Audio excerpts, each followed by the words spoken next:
दिल्लीतल्या लाल किल्ला परिसरात मंगळवारी एक जबरी चोरी झाली आहे। चोरट्यांनी 1 कोटी रुपयांचा कलश चोरी केलाय। लाल किल्ला परिसरामध्ये जैन समाजाचे एक धार्मिक अनुष्ठान सुरू होतं। सगळेजण धार्मिक कार्यक्रमामध्ये व्यग्र असताना चोरांनी 760 ग्रॅम सोनं, 150 ग्रॅम हिरे, माणिक मोती, पन्ना यांनी मढवलेल्या कलशावरती हात साफ केलाय। त्यांनी अशी हात सफाई केलेली आहे।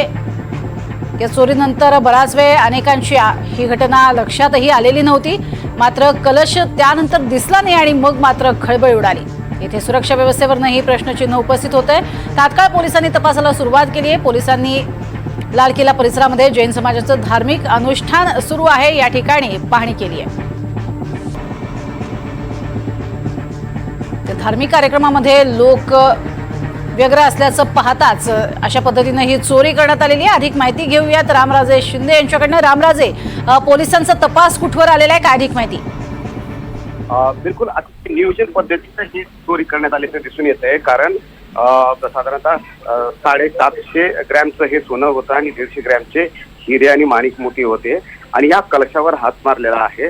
परंतु सीसीटीव्ही कॅमेरा आणि सर्व यंत्रणा होत्या तरी सुद्धा ही घटना कशी घडली याचाच तपास जो आहे तो सुरू करण्यात आलेला आहे। खरं तर तिथल्याच कर्मचाऱ्यांपैकी कोणाचा याच्यामध्ये हात आहे का असं सुद्धा एक डाऊट जो आहे तो येतोय। परंतु पोलीस आता सीसीटीव्ही तपास करत आहेत आणि त्याचबरोबर की गुन्हा सुद्धा दाखल करण्यात आलेला आहे आणि एक पथक सुद्धा नेमलेलं आहे। कारण या परिसरामध्ये धार्मिक स्थळं आहेत। एक जैन समाजाचं आहे, दुसरं मंदिर आहे आणि गुरुद्वारा पण याच ठिकाणी आहे। त्यामुळे 3-4 महत्त्वाची धार्मिक स्थळं या ठिकाणी आहे आणि गर्दी मोठ्या प्रमाणावर असते। त्याच्यामुळं गर्दी असल्यामुळं तिथल्या कर्मचाऱ्यांचं लक्ष गेलं नाही का असा सुद्धा प्रश्न आहे।